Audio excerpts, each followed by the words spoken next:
on behalf of Awami National Conference and on behalf of the People's Alliance of Gupkar Declaration, Javed Mustafa Mir साहब के साथ एक कल वाक़या हुआ हमारे कैंडिडेट के साथ खनमू 2 में। उनको एक्सेप्टेंस लेटर दी गई आफ्टर स्क्रूटनी 12:15 पे, और उसके साथ में उनको बैंक ऑथराइजेशन मिला to open the bank account, और अपने जो एक्सपेंडिचर फाइल होता है वो मिला उनको। माने the candidate was accepted after scrutiny at 12:15, और 4:45 बजे उनको कॉल आया कि आप ज़रा वापस आइए, थोड़ा बात करनी थी आपसे, 1-2 चीज़ें आपसे क्लैरिफाई करनी है और आपको 1-2 डॉक्यूमेंट और देने हैं। जब वो वहाँ पर गए, सो ये जो उनकी एक्सेप्टेंस लेटर है, इस एक्सेप्टेंस लेटर को उन्होंने ले लिया और इसी लेटर पर यहाँ पर कोशिश करी लिखने की नॉट, और नीचे कोशिश की सिर्फ आर लिखने की। हमारे कैंडिडेट ने वो छीन लिया उनसे। उन्होंने कहा आपने जब एक्सेप्टेंस दे दी, जब इलेक्शन कमीशन की तरफ से एक्सेप्टेंस मिल जाती है, उसके बाद इलेक्शन कमीशन भी नहीं इसको रिव्यू कर सकता है। That is the law. और ये बहुत बड़ा एक केस बन जाएगा पूरे मुल्क में, और इससे हमारे पूरे इलेक्शन पर एक बहुत बड़ा दब्बा पड़ रहा है कि ये लोग क्या करने जा रहे हैं। एक्सेप्टेंस देकर उसको रिजेक्ट करने की कोशिश की जा रही है, और हमने उनको रंगे हाथों पकड़ लिया, और वो फोर्जरी कर रहे थे इस डॉक्यूमेंट की, जो इलेक्शन कमीशन का डॉक्यूमेंट है under there proper seal and signature. So ये केस को लेकर आज हम डीसी श्रीनगर के पास गए, जो चीफ रिटर्निंग ऑफिसर हैं, और उनके पास पूरी ये तफसील इसकी दे दी है, and he is going to take a decision may be around 4 o'clock। So इसी तरह, इसलिए आपके माध्यम से हम ये कहना चाह रहे हैं कि ये आपका ये सिचुएशन है आज, जो बीजेपी की सरकार यहाँ पे जम्मू कश्मीर में इलेक्शन करा रही है, और ये किससे वो कर रहे हैं कि अगर कहीं से कुछ ना हो, किसी तरीके से जो अलायंस के कैंडिडेट्स हैं उनको एक बहाने से, दूसरे बहाने से, कोई बहाने से उनको रिजेक्ट करवाइए, और हमारे एएनसी के कैंडिडेट ने उनको रंगे हाथों पकड़ लिया, और वो कोशिश कर रहे थे इसको फोर्ज करने की, और वो डॉक्यूमेंट भी अभी आपको दिखाया जाएगा किस तरह वो कोशिश कर रहे थे इस डॉक्यूमेंट को फोर्ज करने की। ये आज की ये कार्रवाई हमने की इनके साथ में, और मुझे उम्मीद है कि जो हमारे यहाँ के इलेक्शन के जिम्मेदारान हैं और मरकजी सरकार में चीफ इलेक्शन जो कमिश्नर है हिंदुस्तान के, वो इस मामले का संजीदा नोटिस लेंगे, क्योंकि ये फोर्जरी का मामला है। उनने फोर्ज किया है डॉक्यूमेंट को, कोशिश की है उसको खराब करने की, which is a very serious violation of the election commission. यह किस्सा आज का है जो बहुत ही क्रिटिकल है, और वो अब अपनी दलाइल बाज़ाब्ता तौर पेश कर रहे हैं इधर उधर की, मगर चूंकि लॉ है कि जब आपने एक बार एक्सेप्टेंस दे दी डॉक्यूमेंट को जांच पड़ताल के बाद, उसके बाद इलेक्शन कमीशन ऑफ इंडिया के पास भी कोई पावर नहीं रहता है टू रिट्रैक्ट देयर स्टेप और टू रिट्रेस देयर डिसीजन। ये आज का ये किस्सा है, और हम तमाम अपने जितने भी हमारे अलायंस के हमारे कैंडिडेट्स हैं, जिस किसी पार्टी से भी वो ताल्लुक़ रखते हैं पूरे जम्मू कश्मीर में, उनसे हम पुरजोर अपील करते हैं तमाम अपनी पीएचडी की तरफ से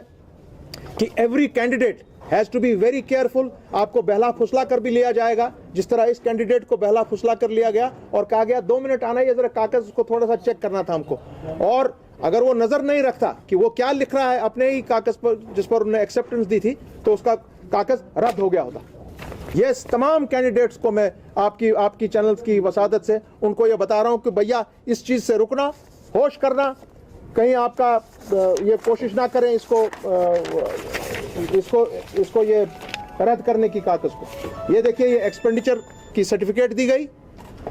और ये बैंक का, एक मिनट दीजिए ना, बैंक ओपनिंग, ये कोशिश किया गया था। ये इस पर अगर आप फोकस करेंगे, जिसका ये पहले एक्सेप्टेंस दिया गया था, उसी के साथ ने इसमें कोशिश की यहाँ लिखने की नॉट, और उसके बाद नीचे में आर जो उसने लिखा, हमारे कैंडिडेट ने उसको छीन लिया। ये था इसका एक्सेप्टेंस लेटर, और ये इसको फोर्ज करने की कोशिश कर रहा था, नॉट एक्सेप्टेड लिखकर, और नीचे साइन करने जा रहा था।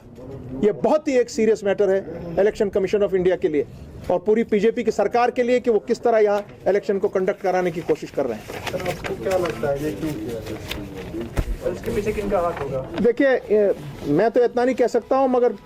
सुना जा रहा है कि वहाँ पर जो इनके हमारे कैंडिडेट हैं बीजेपी की तरफ से, he is the national youth president of India of BJP. ये की बात कहूंगा, आपकी वसादत से कहूंगा, फिर मुस्तफा मीर साहब बात करेंगे कि शाह साहब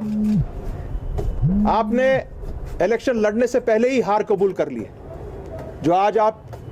गुपकार गैंग बता रहे हैं, चाइना से मदद मांग रहे हैं, झंडा नहीं उठाते हैं, उसका मतलब ही है कि आपने ऑलरेडी डिफीट कंसीड कर दी है। और जम्मू कश्मीर का हिंदू, मुसलमान, सिख, ईसाई, बौद्ध, कश्मीरी पंडित, पहाड़ी, गुजर, वो आपको, वो भाई सब हमारे पूरे जम्मू में और कश्मीर घाटी से आपको जवाब देंगे। जो रिजल्ट आपको यहां से मिलेगा वो हमारी तरफ से, आपने जो कार्रवाई 5 अगस्त 2019 में कॉन्स्टिट्यूशन को तार तार करके यहां पर जो कार्रवाई आपने की, जिस मुसीबत में आपने जम्मू कश्मीर और लद्दाख के आम शहरी को डाला है, आपको और आपके कैंडिडेट्स को रद्द करके जम्मू कश्मीर का आवाम बिना सुप्रीम कोर्ट के डिसीजंस के आने तक वो अपना जवाब आपको दे रहे हैं। इसलिए हमारी गुजारिश, पुरजोर गुजारिश, तमाम जितने भी यहां इलेक्शन लड़ रहे हैं, जो भी चाहे आज़ाद लड़ रहे हैं किसी और पार्टी से, उनसे हमारी मुखलिसाना अपील है कि आप देखिए आज का कॉज क्या है, किस चीज़ के लिए इलेक्शन लड़ा जा रहा है।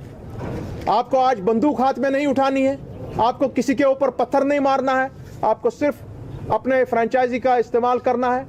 और बीजेपी के कैंडिडेट्स को यहां से आपको रद्द करके बाहर भेज देना है। आपने पूरे आलम आलम को, आपने पूरे हिंदुस्तान के अवाम को और आपने बिलखुसूस बीजेपी को आप जवाब दे रहे हैं कि हमारा फैसला जो आपने 5 अगस्त 2019 को किया, हम उसको जम्मू कश्मीर और लद्दाख उसको रद्द कर देता है।